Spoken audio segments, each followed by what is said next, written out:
अथ षोडशो अध्यायः परीक्षित की दिग्विजय तथा धर्म और पृथ्वी का संवाद। सूत उवाच ततः परीक्षित द्विजवर्य शिक्षया महाभागवतः स साहः यथा हि सूत्याम अभिजातकोविदाः समादिशन विप्र महद गुण अस्तथा। सूत जी कहते हैं, शौनक जी, पांडवों के महाप्रयाण के पश्चात भगवान के परम भक्त राजा परीक्षित श्रेष्ठ ब्राह्मणों की शिक्षा के अनुसार पृथ्वी का शासन करने लगे। उनके जन्म के समय ज्योतिषियों ने उनके संबंध में जो कुछ कहा था, वास्तव में वे सभी महान गुण उनमें विद्यमान थे। उन्होंने उत्तर की पुत्री इरावती से विवाह किया। इससे उन्होंने जन्मेजय आदि 4 पुत्र उत्पन्न किए तथा कृपाचार्य को आचार्य बनाकर उन्होंने गंगा के तट पर 3 अश्वमेध यज्ञ किए, जिनमें ब्राह्मणों को पुष्कल दक्षिणा दी गई। उन यज्ञों में देवताओं ने प्रत्यक्ष रूप में प्रकट होकर अपना भाग ग्रहण किया था। एक बार दिग्विजय करते समय उन्होंने देखा कि शूद्र के रूप में कलयुग राजा का वेश धारण करके एक गाय और बैल के जोड़े को ठोकरों से मार रहा है। तब उन्होंने उसे बलपूर्वक पकड़कर दंड दिया। शौनक जी ने पूछा, महाभाग्यवान सूत जी, दिग्विजय के समय महाराज परीक्षित ने कलयुग को दंड देकर ही क्यों छोड़ दिया, मार क्यों नहीं डाला? क्योंकि राजा का वेश धारण करने पर भी था तो वह अधम शूद्र ही जिसने गाय को लात से मारा था। यदि यह प्रसंग भगवान श्री कृष्ण की लीला से अथवा उनके चरण कमलों के मकरंद रस का पान करने वाले रसिक महानुभावों से संबंध रखता हो तो अवश्य कहिए। दूसरी व्यर्थ की बातों से क्या लाभ, उनमें तो आयु व्यर्थ नष्ट होती है। प्यारे सूत जी, जो लोग चाहते तो हैं मोक्ष, परंतु अल्पायु होने के कारण मृत्यु से ग्रस्त हो रहे हैं, उनके कल्याण के लिए भगवान यम का आवाहन करके उन्हें यहाँ सामित्र कर्म में नियुक्त कर दिया गया है। जब तक यमराज यहाँ इस कर्म में नियुक्त हैं, तब तक किसी की मृत्यु नहीं होगी। मृत्यु से ग्रस्त मनुष्य लोक के जीव भी भगवान की सुधा तुल्य लीला कथा का पान कर सकें, इसीलिए महर्षियों ने भगवान यम को यहाँ बुलाया है। एक तो थोड़ी आयु और दूसरे कम समझ, ऐसी अवस्था में संसार के मंदभाग्य विषयी पुरुषों की आयु व्यर्थ ही बीती जा रही है। नींद में रात और व्यर्थ के कामों में दिन।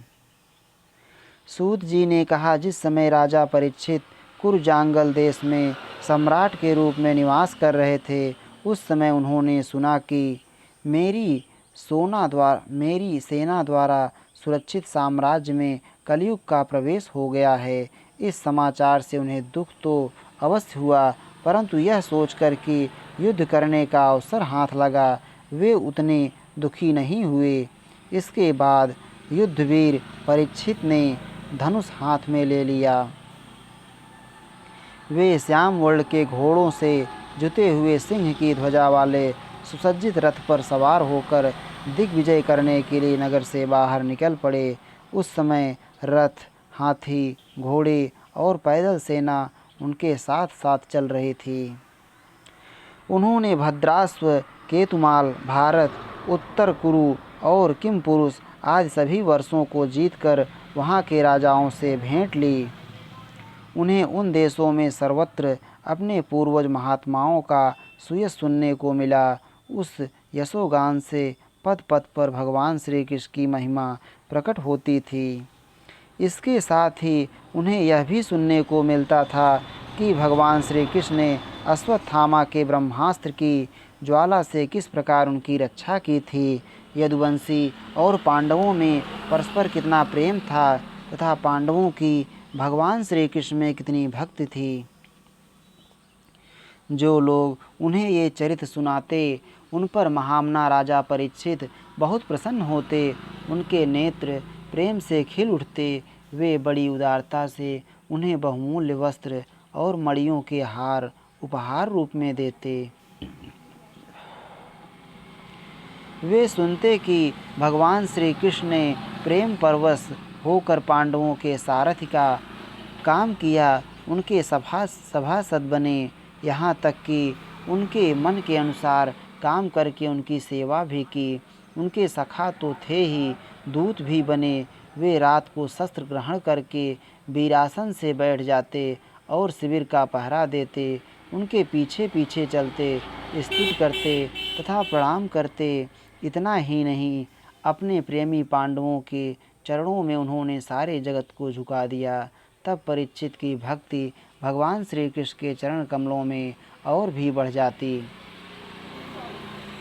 इस प्रकार वे दिन दिन पांडवों के आचरण का अनुसरण करते हुए दिग्विजय कर रहे थे। उन्हीं दिनों उनके शिविर से थोड़ी ही दूर पर एक आश्चर्यजनक घटना घटी। वह मैं आपको सुनाता हूँ। धर्म बैल का रूप धारण करके एक पैर से घूम रहा था। एक स्थान पर उसे गाय के रूप में पृथ्वी मिली। पुत्र की मृत्यु से दुखनी माता के समान उसके नेत्रों से आंसुओं के झरने झर रहे थे। उसका शरीर श्रीहीन हो गया था। धर्म पृथ्वी से पूछने लगा। धर्म ने कहा, कल्याणी, कुशल से तो हो ना? तुम्हारा मुख कुछ कुछ मलिन हो रहा है, तुम श्रीहीन हो रही हो। मालूम होता है तुम्हारे हृदय में कुछ ना कुछ दुख अवश्य है। क्या तुम्हारा कोई संबंधी दूर देश में चला गया है, जिसके लिए तुम इतनी चिंता कर रही हो? कहीं तुम मेरी तो चिंता नहीं कर रही हो कि अब इसके 3 पैर टूट गए, एक ही पैर रह गया है। संभव है तुम अपने लिए शोक कर रही हो कि अब शूद्र तुम्हारे ऊपर शासन करेंगे। तुम्हें इन देवताओं के लिए भी खेद हो सकता है, जिन्हें अब यज्ञों में आहुति नहीं दी जाती, अथवा उस प्रजा के लिए भी जो वर्षा न होने के कारण अकाल एवं दुर्भिक्ष से पीड़ित हो रही है।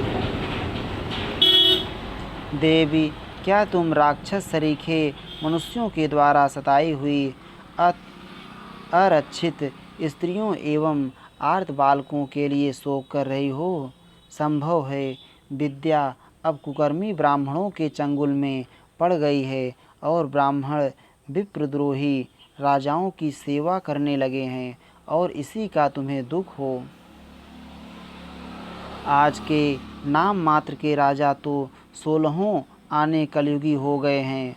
उन्होंने बड़े बड़े देशों को भी उजाड़ डाला है। क्या तुम उन राजाओं या देशों के लिए शोक कर रही हो?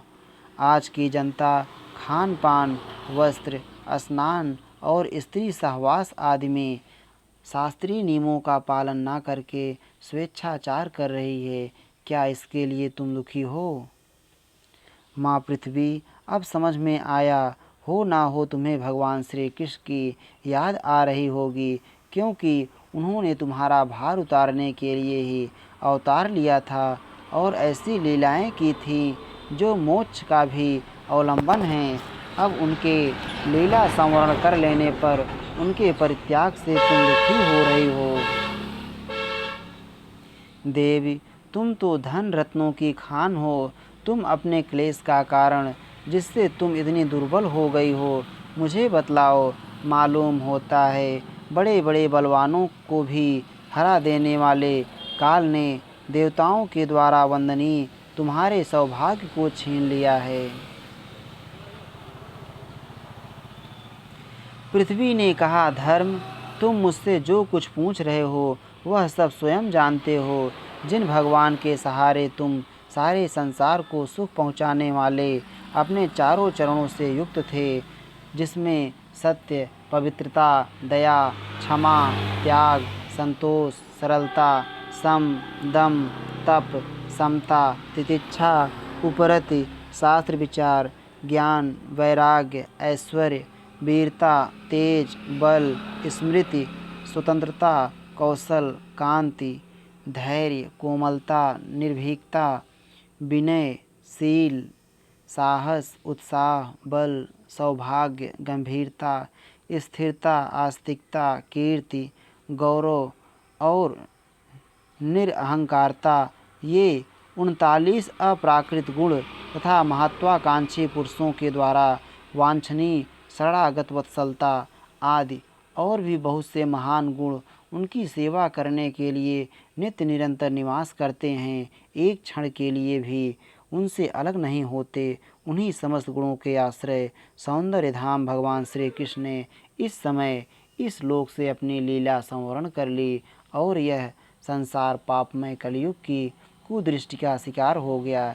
यही देखकर मुझे बड़ा शोक हो रहा है। अपने लिए देवताओं में श्रेष्ठ तुम्हारे लिए देवता, पितर, ऋषि, साधु और समस्त वर्णों तथा आश्रमों के मनुष्यों के लिए मैं शोकग्रस्त हो रही हूँ, जिनका कृपा कटाक्ष प्राप्त करने के लिए ब्रह्मा आदि देवता भगवान के शरणागत होकर बहुत दिनों तक तपस्या करते रहे। वही लक्ष्मी जी अपने निवास स्थान कमल वन का परित्याग करके बड़े प्रेम से जिनके चरण कमलों की सुभग छत्र छाया का सेवन करती हैं, उन्हीं भगवान के कमल, वज्र, अंकुश, ध्वजा आदि चिन्हों से युक्त श्री चरणों से विभूषित होने के कारण मुझे महान वैभव प्राप्त हुआ था और मेरी तीनों लोकों से बढ़कर शोभा हुई थी। परंतु मेरे सौभाग्य का अब अंत हो गया। भगवान ने मुझ अभागिनी को छोड़ दिया। मालूम होता है मुझे अपने सौभाग्य पर गर्व हो गया था, इसीलिए उन्होंने मुझे यह दंड दिया है। तुम अपने 3 चरणों के कम हो जाने से मन ही मन कुढ़ रहे थे, अतः अपने पुरुषार्थ से तुम्हें अपने ही अंदर पुनः सब अंगों से पूर्ण एवं स्वस्थ कर देने के लिए वे अत्यंत रमणीय श्याम सुंदर विग्रह से यदुवंश में प्रकट हुए और मेरे बड़े भारी भार को, जो असुरवंशी राजाओं की सैकड़ों अक्षौहिणियों के रूप में था, नष्ट कर डाला, क्योंकि वे परम स्वतंत्र थे, जिन्होंने अपनी प्रेम भरी चितवन, मनोहर मुस्कान और मीठी मीठी बातों से सत्यभामा आदि मधुमयी मानिनियों की मान के साथ धीरज को भी छीन लिया था और जिनके चरण कमलों के स्पर्श से मैं निरंतर आनंद से पुलकित रहती थी, उन पुरुषोत्तम भगवान श्री कृष्ण का विरह भला कौन सह सकती है। धर्म और पृथ्वी इस प्रकार आपस में बातचीत कर ही रहे थे कि उसी समय राजर्षि परीक्षित पूर्ववाहिनी सरस्वती के तट पर आ पहुँचे। इद श्रीमद्भागवते महापुराणे पारमहंस्यां संहितायां प्रथम स्कंधे पृथ्वी धर्म संवादो नाम षोडशो अध्यायः। श्री राधा वल्लभ लाल की जय।